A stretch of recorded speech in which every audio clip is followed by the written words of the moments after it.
Hello friends, எல்லாருக்கும் வணக்கம். This is your David அன்பு. நாம் கதை மூலமாக பார்த்தீங்கன்னா ஆங்கிலம் கற்றுக்கிறதுக்கு ஒரு சில வழிமுறைகள் வச்சுருக்கோம். ஆனால் இன்றைக்கி நாம் என்ன பார்க்க போகிறோம் அப்படின்னா, விடுகதை மூலம், சரிங்களா? விடுகதை மூலமாக எப்படி நாம் ஆங்கிலம் கற்றுக்கலாம் அப்படிங்கிறத பார்க்க போகிறோம், சரிங்களா? ரொம்ப இன்ட்ரெஸ்டிங்காக இருக்கும். எத்தனை பேர் இதுக்கு ஆன்சர் சொல்கிறீங்கன்னு பாருங்கள். ஆன்சர் கண்டுபிடிச்சவங்களும் எங்கூட சேர்ந்து அப்படியே சொல்லிட்டே வாங்க. ஏன்னா அந்த சென்டென்சஸ் தான் நம்ம என்ன பண்ண போகிறோம் அப்படின்னா இங்கிலீஷில் அப்படியே கன்வெர்ட் பண்ண போகிறோம், சரிங்களா? ஸோ வீடியோவை ஸ்கிப் பண்ணாமல் ஃப்ரம் ஸ்டார்ட் டு ஃபினிஷ் பாருங்கள். அப்போ தான் ஒரு பெட்டர் அண்டர்ஸ்டாண்டிங் எப்படி சென்டென்சஸ் மாறுது அப்படிங்கிறத நீங்கள் புரிஞ்சிக்க முடியும், சரிங்களா? அண்ட் இதான் நம்ம சேனல் நீங்கள் ஃபஸ்ட் டைம் வந்திருக்கீங்கன்னா சேனலை மறக்காமல் சப்ஸ்கிரைப் பண்ணிட்டு பெல் பட்டனை கிளிக் பண்ணி வச்சுக்கோங்க. அப்போ தான் நான் போடுற வீடியோஸ் உங்களை சேரும். அண்ட் ஜூன் இந்த மாதத்தோட நியூ பேட்ச் ஸ்டார்ட் ஆயிடுச்சுங்க. ஜாயின் பண்ணணும்னு நினைக்கிறவங்க இந்த மெயில் ஐடிக்கு கான்டாக்ட் பண்ணுங்கள். ஓகே, நம்ம வீடியோக்குள்ளே போயிடலாம். இந்த விடுகதை பார்த்தீங்கன்னா எல்லாத்துக்குமே தெரிஞ்சிருக்கும். நம்மளோட பள்ளி பருவத்துக்கே இந்த விடுகதை பார்த்தீங்கன்னா உங்களை எடுத்துக்கொண்டு போகும். அதாவது 1-2 வரியில் பார்த்தீங்க அப்படின்னு இந்த விடுகதை இருக்காது, ஒரு ஸ்டோரி ஃபார்மில் வரும். அதற்கடுத்து நாம் என்ன பண்ணோம்னா அதற்கு ஒரு ஆன்சர் கண்டுபிடிக்கணும். இந்த மாதிரி தான் அந்த விடுகதை இருக்கும். ரொம்ப ரொம்ப ஃபேமஸான ஒரு விடுகதை, சரிங்களா? இந்த கிளிப்பிங் இப்போ நான் ப்ளே பண்ணுறேன், பொறுமையாக பார்த்துட்டு வாங்க. அதுக்கப்புறம் என்னென்ன நடந்துச்சு அப்படிங்கிறத நம்ம சென்டென்ஸ் பை சென்டென்ஸாக போயிடலாம்.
இப்போ இந்த வீடியோ கிளிப்பை பார்த்தீங்களா? ரொம்ப இன்ட்ரெஸ்டிங்கான ஒரு ரிடல். ஸோ இதற்கான ஆன்சர்ஸை நம்ம இங்கே எழுதிடலாம். இப்போது அந்த ஆன்சர்ஸ் நம்ம எழுதுறதுக்கு முன்னாடி நடந்த சம்பவத்தையும் நம்ம என்ன பண்ணிடலாம்னா டீட்டெயிலாக எழுதிடலாம், சரிங்களா? பாருங்கள், நான் ஆல்ரெடி தமிழ் எழுதி வச்சுருக்கேன். இதை தான் நம்ம இங்கிலீஷில் மாற்ற போகிறோம். என்ன நடந்துச்சு? ஒரு காலத்தில் ஒரு புத்திசாலித்தனமான விவசாயி ஒருவர் இருந்தார். நீங்கள் அந்த வீடியோ பார்த்துருப்பீங்கள்ல, இதுதான் இருந்திருக்கும், சரிங்களா? நம்ம அப்படியே ஒவ்வொன்றா எழுத ஆரம்பிக்கலாம். பாருங்கள், ஒரு காலத்தில் ஒரு புத்திசாலித்தனமான விவசாயி ஒருவர் இருந்தார்னா சொல்கிறோம். அப்போது ஒரு மனுஷன் இருந்தார் அப்படிங்கிற ஒரு ஸ்டேட்டஸை மட்டும்தான் சொல்கிறோம், ஒரு பொசிஷன், ஒருத்தர் இருந்தார், அவ்வளோதான் சொல்கிறோம். அப்போ இந்த மாதிரி சொல்கிறதுக்கு நம்ம என்ன பண்ணுவோம் அப்படின்னா நாம் சிம்பிளான பி வெர்ப் தான் யூஸ் பண்ணுவோம். அது இருந்தார் அப்படிங்கிறதுனால பாஸ்ட் டென்ஸ், சரிங்களா? பாருங்கள், ஒரு காலத்தில், நமக்கு காலங்காலமாக தெரிஞ்ச அந்த வார்த்தை போடலாம். Once upon a time. Okay, once upon a time, இது எல்லாத்துக்கும் தெரியும்ல, அதனால் நீங்கள் அப்படியே சொல்லிக்கலாம். ஒன்ஸ் அப்பான் அ டைம் ஒரு விவசாயி இருந்தார். அப்போது அங்கே என்ன பண்ணார்? ஏன்னா எந்த இடம்னு சொல்லலை, அப்போ சிம்பிளாக நம்ம சொல்ல முடியாது. அப்போது ஒரு காலத்தில் ஒருவர் இருந்தார்னு சொல்லும் பொழுது தேர் அப்படிங்கிற வார்த்தை போட்டு ஆரம்பித்தா தான் கரெக்டாக வரும், சரிங்களா? பாருங்கள், once upon a time there was a, எந்த மாதிரியான விவசாயி? புத்திசாலித்தனமான விவசாயி. அப்போது a clever farmer, a clever farmer, அவ்வளோதான். பாருங்கள், once upon a time there was a clever farmer, ஒரு காலத்தில் புத்திசாலித்தனமான ஒரு விவசாயி இருந்தார். அடுத்து அவரிடம் 3 முக்கிய பொருட்கள் இருந்தன. அவர்கிட்ட 3 முக்கிய பொருட்கள் இருந்தன. அதாவதுங்க, முன்னாடி அவர் யார் அப்படிங்கிற நிலைமைய சொன்னோம். இப்ப அவர்கிட்ட இருக்கிற பொருட்கள சொல்றோம். அவர்கிட்ட இருந்த உடைமைய சொல்றோம். சரிங்களா? எப்படி ஆரம்பிக்குது? அவரிடம் 3 முக்கிய பொருட்கள் இருந்தன. ஃபர்ஸ்ட் டைம் சொல்லும்பொழுது தான் அவர் கிளவர் ஃபார்மர்ங்கிற பெயரோட வருவாரு. அடுத்த டைம் அவர மென்ஷன் பண்ணும்போது ஹீன்னு தான் நம்ம மென்ஷன் பண்ணணும். சரிங்களா? பாருங்க. ஹீ உடைமையை பாஸ்ட்ல ஒருத்தர் வச்சிருந்தார் அப்படின்னா, தன்கிட்ட ஒரு பொருள் பாஸ்ட்ல இருந்துச்சு அப்படின்னா, ஹேட் அப்படிங்கிற வார்த்தைய நம்ம யூஸ் பண்ணுவோம். சரிங்களா? ஹி ஹேட் எவ்வளோ பொருட்களாமா? 3 முக்கிய பொருட்கள். இந்த முக்கிய பொருட்களுக்கு நீங்க என்ன சொல்லலாம்? இம்பார்ட்டன்ட் திங்ஸ்ன்னு சொல்லலாம். ப்ரிஷியஸ் திங்ஸ்ன்னு சொல்லலாம். கரெக்ட்டுங்களா? நம்ம எழுதலாம். Okay. He had 3 precious things. He had 3 precious things. Important things எது சொன்னாலும் கரெக்ட் தான். He had 3 precious things. என்னென்ன அப்படின்னா பாருங்க, they were. ஓகே, நம்ம சிம்பிளா இங்க பிராக்கெட்ல தான் போட்டிருக்கோம். ஆனா அவங்கள வந்து நீங்க லிஸ்ட் பண்ணும்பொழுது they were தான் சொல்லணும். ஏன்னா past tense. they were என்னென்ன? a tiger, புலிக்கு a tiger. அடுத்து ஆடு தானே, அப்போ a goat, a goat. Series முடிய போகுது, அப்போ and அப்படிங்கிற வார்த்தை போடணும். and புல்கட்டு a bundle of grass. a bundle of grass. அவ்வளோதான். பாருங்க. He had 3 precious things. He had 3 precious things. They were a tiger, a goat and a bundle of grass. A bundle of grass. அடுத்து, ஒரு நாள் அவர் சந்தைக்கு போக வேண்டி இருந்தது. அதனால் ஒரு ஆற்றை கடக்க வேண்டி இருந்தது. ரொம்ப சிம்பிள். கடந்த காலத்தில் ஒரு வேலையை ஒருவர் செய்ய வேண்டி இருந்தது அப்படின்னு நம்ம சொல்கிறதுக்கு என்ன சொல்லுவோம்? ப்ரெசண்ட்டில் ஒருத்தர் ஒரு வேலையை செய்ய வேண்டி இருக்கிறதுனா ஹாவ் டு யூஸ் பண்ணுவோம். கடந்த காலத்தில் ஒருத்தர் ஒரு வேலையை செய்ய வேண்டி இருந்ததுன்னா நாம் ஹேட் டு அப்படிங்கிற வார்த்தையை யூஸ் பண்ணுவோம். சரிங்களா? பாருங்கள், ஒரு நாள் நம்ம இங்கிருந்து எழுதலாம். சரிங்களா? ஒன் டே அவர் சந்தைக்கு போக வேண்டி இருந்தது. அப்போ ரொம்ப simple. He had to go to the market. அவ்வளோதான், simple. Okay. He had to go to the market. அவர் சந்தைக்கு போக வேண்டி இருந்தது. அதனால் ஒரு ஆற்றை கடக்க வேண்டி இருந்தது. ஆற்றை கடக்க வேண்டி இருந்தது. He had to cross. ஒரு ஆறு தானே, அப்போ a river. அவ்வளோதாங்க. ரொம்ப சிம்பிளாக இருக்குது. நம்ம யோசிக்கும் போது தான் பார்த்தீங்கன்னா என்னமோ கஷ்டமாக இருக்கிற மாதிரி இருக்கும். பட் எழுத ஆரம்பித்து அதை ப்ராக்டிஸ் பண்ண பழகிட்டின்னு வச்சுக்கோங்களேன், சிம்பிளாக இருக்கும் சென்டென்சஸ் எல்லாம். எவ்வளோ ஈஸியாக எழுதிட்டு வரோன்னு பாருங்கள். அதாவது பாஸ்ட்டை பொறுத்த வரைக்கும் அந்த உடைமை, நிலைமை இதெல்லாமே கரெக்டாக நீங்கள் தெரிஞ்சுக்கிட்டிங்கனாலே ரொம்ப சிம்பிளாக எந்த சுச்சுவேஷனாக இருந்தாலும் சொல்லிடலாம். சரிங்களா? பாருங்கள். One day he had to go to the market, so he had to cross a river. One day he had to go to the market, so he had to cross a river. ரொம்ப simple. அடுத்து பாருங்க. ஆனால் அங்கிருந்த படகு இவருடன் சேர்த்து ஒரு பொருளை மட்டுமே தாங்கக்கூடியதாக இருந்தது. எப்படி? அங்கே இருந்த ஒரு படகு ஒரே டைமில் இவர் கூட சேர்த்து ஒரு பொருளை மட்டும்தான் என்ன பண்ண முடியுமாமா? தாங்கக்கூடியதாக இருந்துச்சாமா. எழுதிடலாங்களா? பாருங்க, ரொம்ப சிம்பிள். பட் இது என்ன பண்ணலான்னா, இந்த சென்டென்ஸ் ரொம்ப பெருசாக இருக்கிறதுனால ஸ்ப்ளிட் பண்ணிடலாம். சரிங்களா? எப்படி ஸ்ப்ளிட் பண்ணலாம் அப்படின்னா, ஆனால் அங்கிருந்த படகு இவருடன் சேர்த்து ஒரு பொருளை மட்டுமே தாங்கக்கூடியதாக இருந்ததுன்னு இருக்குல்ல, அப்போ என்ன பண்ணலான்னா, அங்கிருந்த படகு ரொம்ப சின்னதுன்னு சொல்லலாம். எப்படி? அங்கிருந்த படகு ரொம்ப சின்னது, அதனால் அது வந்து பார்த்திங்கன்னா ஒரே நேரத்தில் இவரையும் இதோட பொருளை மட்டும் தூக்கிட்டு போகக்கூடியதாக இருந்ததுன்னு பிரிச்சுட்டோன்னு வச்சுக்கோங்களேன். ரொம்ப சிம்பிளாக இருக்கும். அதற்காகவே தான் இப்படி நான் சேர்த்து எழுதி வச்சுருக்கேன். அப்போ சில சமயங்களில் இந்த மாதிரி ஃபுல் சென்டென்ஸ், ஒரு பெரிய சென்டென்ஸ் வந்துச்சுன்னா ஸ்ப்ளிட் பண்ணி பேசி பழகுங்க, ஈஸியாக இருக்கும். பாருங்கள். பட் அங்கிருந்த படகு ரொம்ப சிறியது அப்படின்னு நம்ம எழுத போகிறோம். பட் த போட்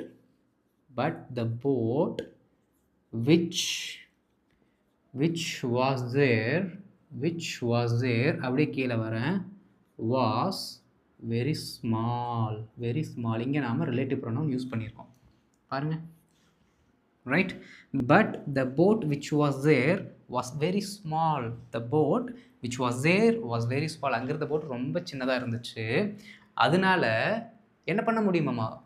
ஒரே நேரத்தில் அவரையும் ஏதாவது ஒரு பொருளை மட்டுமே தாங்கக்கூடியதாக இருந்தது, எடுத்து சொல்லக்கூடியதாக இருந்தது அப்படின்னு நம்ம சொல்கிறோம். சரிங்களா? பாருங்கள். It could ஒன்லி என்ன பண்ண முடியுமாம்மா, அவரையும், கேரி ஹிம் அண்ட் ஒரு ஐட்டம், ஏதாவது ஒரு பொருட்கள். Okay, one item at a time. Okay, at a டைம்னா ஒரே நேரத்தில். அவ்வளோதான், ஸ்ப்ளிட் பண்ணி ஈஸி எழுதியாச்சு. பாருங்க, it good only carry him and one item at a time. It could only carry him and one item at a time. ஃபுல்லாக சொல்லுங்க. But the boat which was there was very small. It could only carry him and one item at a time. ரொம்ப simple. கடைசியாக பாருங்கள் என்ன sentence இருக்குன்னு. தன்னுடைய பொருட்களுக்கு சேதம் இல்லாமல் ஆற்றை கடக்க அவன் விரும்பினான். ஓகே, ரொம்ப சிம்பிள். he wanted, விரும்பினான் தானே, he wanted to cross a river. He wanted to cross a river. ஆற்றை கடக்க விரும்பினான். எப்படி? தன்னுடைய பொருட்களுக்கு எந்த சேதமும் இல்லாமல். Okay, he wanted to cross a river. பாருங்க, without any harm, HARM, any harm coming to his அவரோட பிலாங்கிங்ஸ்னு சொல்லலாம், இல்லாட்டி டு ஹிஸ் திங்ஸ்ன்னு சொல்லலாம். எது சொன்னாலும் கரெக்டு தான். ஹிஸ் பிலாங்கிங்ஸ் இல்லாட்டி ஹிஸ் திங்ஸ்னு போட்டாலும் மீனிங் கரெக்டு தான். சரிங்களா? பாருங்கள், he wanted to cross a river without any harm coming to his belongings or things. எது சொன்னாலும் கரெக்டு தான். he wanted to cross a river without any harm coming to his belongings. ரொம்ப simple. அடுத்து பார்க்கலாம்.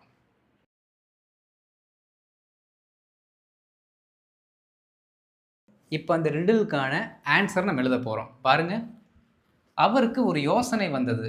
முதலில் அவர் தன்னுடைய ஆட்டை மறுபுறம் கொண்டு சென்றார். ஃபஸ்ட்டு ஆட்டை வந்து என்ன பண்ணிட்டாரு, அந்த பக்கம் கொண்டு போயிட்டாரு. ஏன் அப்படின்னா, புலி வந்து புல் தின்னாது அப்படிங்கிறத அவர் அறிந்திருந்தார். அவருக்கு ஆல்ரெடி தெரிஞ்சிருக்கு. சரிங்களா? எழுதிடலாமா? பாருங்கள், அவருக்கு ஒரு யோசனை வந்தது. ஒரு யோசனை அப்படின்னா an idea. Okay, an idea அவருக்கு வந்ததா, அப்போ came to him. அவ்வளோதான். an idea came to him. திரும்பி இந்த சென்டென்ஸில் சொல்லி பாருங்கள். அவருக்கு ஒரு யோசனை வந்தது அப்படியே நான் சொல்ல நீங்கள் அங்கே எழுதிட்டு இருக்கீங்க தானே? Are you following me? Very good. அவ்வளோதான். நான் எழுது அப்படியே நீங்களும் எழுதிட்டே வாங்க. அப்போ தான் உங்களோட ஸ்டோரி அங்கே ஃபார்ம் ஆகும். கடைசியில் கமெண்ட்டில் அப்படியே நீங்கள் போட்டுடலாம். அடுத்து பாருங்கள், முதலில் அவர் தன்னுடைய ஆட்டை மறுபுறம் கொண்டு சென்றார். மறுபுறம் எடுத்துகிட்டு போனார். சரிங்களா? First. Okay, first he took அப்படிங்கிற வார்த்தை போட்டுக்கலாம். Okay, first he took his goat எந்த பக்கம்? மறுபுறம். அப்போ to the other side. அவ்வளோதான், simple. First he took his goat to the other side. First அவர் ஆட்டை அந்த பக்கம் கொண்டு போயிட்டாரு. ஏனெனில் புலி புல் தின்னாது என்பதை அவர் அறிவார். பிகாஸ் he knows-ன்னு சொல்லக்கூடாது, பாஸ்டில் இருக்கனால knew அப்படின்னு சொல்லணும். Okay, because he knew that என்னென்னு அறிவாராமா, புலி புல் தின்னாது. அப்போ நார்மலாக நம்ம சொல்லும்போது என்ன சொல்லுவோம்? the tiger will not eat the grass-ன்னு சொல்லுவோம். கரெக்டுங்களா? the tiger will not eat the grass. ஆனால் இது பாஸ்டில் இருக்கனால அந்த will not-க்கு பதிலாக would not-ன்னு சொன்னீங்கன்னா கரெக்ட் ஆயிரும். ஓகே, பாருங்கள், he knew that the tiger would not eat the grass. அவ்வளோதான், simple. Okay, eat the grass இல்லாட்டி eat the bundle of grass எது சொன்னாலும் கரெக்டு தான். பாருங்கள், an idea came to him. First he took his goat to the other side because he knew that the tiger would not eat the grass. இப்படி சொல்லி பார்க்கணும். Okay, கதை பாருங்கள், அப்படியே அழகாக சூப்பராக ஃப்ளோவாக வருது. அடுத்து, பிறகு அவர் தனியாக படகில் திரும்ப வந்தார். இம்முறை புலியை தன்னுடன் கொண்டு சென்றான். இப்போ என்ன பண்ணிட்டார், ஆட்டுக்குட்டி அந்த பக்கம் விட்டுட்டு இவர் இந்த பக்கம் தனியாக வந்துட்டு புலியை எடுத்துகிட்டு போகிறாரு. ஓகே, பிறகு ஆட்டை திரும்பவும் தன்னுடன் கொண்டு வந்தான். எழுதிடலாங்களா? பாருங்கள், பிறகு அவர் தனியாக படகில் திரும்ப வந்தார். இங்கிருந்து எழுதலாம். ஓகே, தென் he came, அவர் வந்தார். திரும்ப வந்தார் அப்படின்னா came back. Okay, he came back, அவர் திரும்ப வந்தார். தனியாக திரும்ப வந்தார், அப்போ அலோன்ங்கிற வார்த்தை. then he came back alone எதில் வந்தார்? போட்டில் வந்தார். அப்போது இந்த போட், அவ்வளோதான். பாருங்கள், simple. Then he came back alone in the boat. அடுத்து இம்முறை, இம்முறை அப்படி எழுதுங்க. திஸ் டைம், இம்முறை திஸ் டைம், புலியை தன்னுடன் கொன்று சென்றான். புலி என்ன பண்ணிட்டாரு? தன் கூட எடுத்துகிட்டு போயிட்டாரு. அப்போ this time he took the tiger தன்னுடன், அப்போ with him, அவனுடன் எடுத்து சென்றார் அப்படிங்கிறத நம்ம சொல்கிறோம். பாருங்க, this time he took the tiger with him. பிறகு ஆட்டை திரும்பவும் தன்னுடன் கொண்டு வந்தான். திரும்ப என்ன பண்ணிட்டாரு? ஆட்டுக்குட்டி இந்த பக்கம் கொண்டு வந்துட்டார். ஓகே, பாருங்க. ஆஃப்டர் தட் ஏன் இங்கே ஆஃப்டர் தட் போடுறேன் அப்படின்னா, பிறகு அப்படிங்கிற வார்த்தை மறுபடியும் வருது. தென்னை வந்து நம்ம மறுபடியும் யூஸ் பண்ண வேண்டாம். அதனால் ஆஃப்டர் தட் அப்படிங்கிற வார்த்தை நம்ம யூஸ் பண்ணுறோம். சரிங்களா? அதன் பிறகு அப்படின்ட்டு. After that he brought back. Okay, brought back அப்படிங்கிற வார்த்தை யூஸ் பண்ணணும். அந்த brought back கடையில் எதை கொண்டு வந்தாரோ அதை எழுதணும். சரிங்களா? he brought the goat. Okay, he brought the goat back. அப்போ with him again, simple, full stop. பாருங்க, then he came back alone in the boat. This time he took the tiger with him. After that he brought the goat back with him again. ரொம்ப சிம்பிளுங்க. அப்படியே ஃப்ளோவாக சூப்பராக வருது story. கடைசி பாருங்க, பிறகு புற்கட்டை எடுத்து சென்றார். கடைசியாக திரும்பவும் அவர் தனியாக வந்து ஆட்டை எடுத்து சென்றார். கடைசியில் சந்தோஷமாக சந்தைக்கு போனார். எழுதிடலாங்களா? பிறகு புற்கட்டை எடுத்து சென்றார். ஓகே, எழுதலாங்க இங்கிருந்து. தென் he took the grass, இல்லை took the bundle of grassன்னு போகலாம். Okay, took the bundle of grass, okay, with him. Okay, then he took the bundle of grass with him. கடைசியாக திரும்பவும் அவர் தனியாக வந்து ஆட்டை எடுத்து சென்றார். ஓகே, கடைசியாக அவர் தனியாக திரும்பி வந்து எழுதலாங்களா? பாருங்க, finally he came back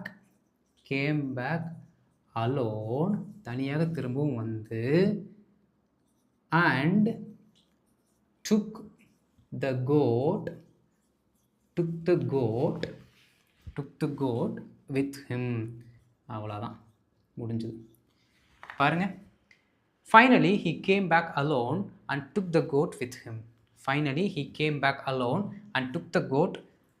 him. ஏன்னா கோட் இந்த பக்கம் இருக்கு, அதையும் எடுத்துகிட்டு போயிட்டார். ஆட்டை எடுத்து சென்றார். சந்தோஷமாக சந்தைக்கு போனார். Okay, he then went to the market happily. Letters தெரியாட்டியும் பரவாயில்ல, இப்போ உங்களுக்கு நான் ப்ளே பண்ணுவோம், அதை தெரியும். சரிங்களா? பாருங்க, then he took the bundle of grass with him. Finally he came back alone and took the goat with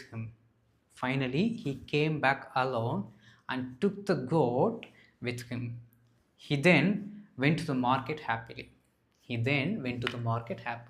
சிம்பிளாக முடிஞ்சது. கதையோட ஆன்சரும் என்ன பண்ணிட்டோம், நாம் சிம்பிளாக சொல்லிட்டோம். புரிஞ்சுதுங்களா?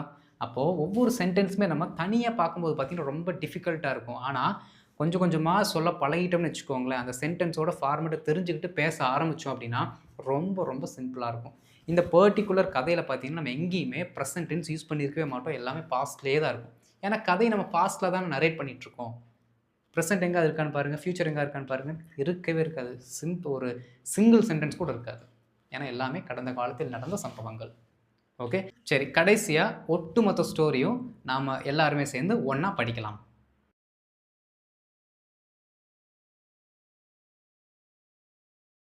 ஃப்ரெண்ட்ஸ், இப்போது நாம் இந்த என்டையர் கதையுமே பார்த்தீங்க அப்படின்னா நரேட் பண்ண போகிறோம். சரிங்களா?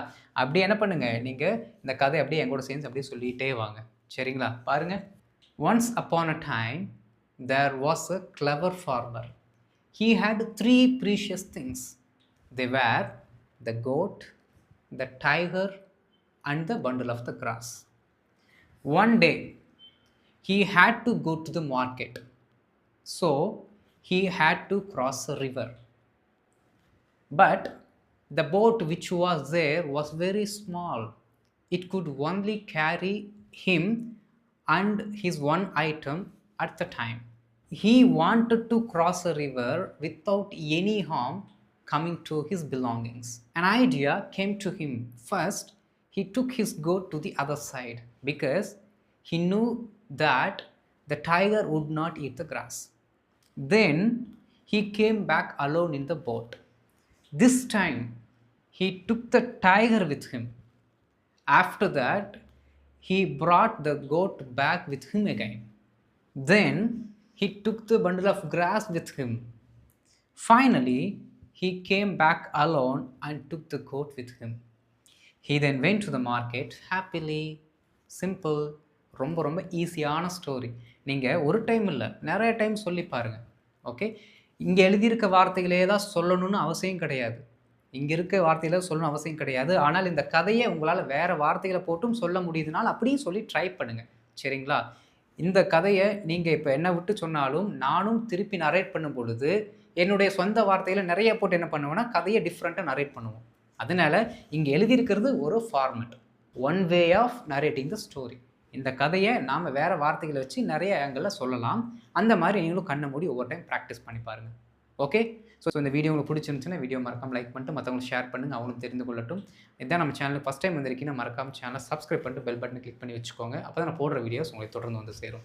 அடுத்த வீடியோவில் ஒரு இன்ட்ரெஸ்டிங்கான டாப்பிக்கோட உங்களை மீட் பண்ணுறேன். அது வரைக்கும் இந்த மாதிரி கதைகளை இல்லாட்டி இதே கதையை கூட நீங்கள் 2-3 டைம் ஓனாக சொல்லி பாருங்கள். Okay, thank you.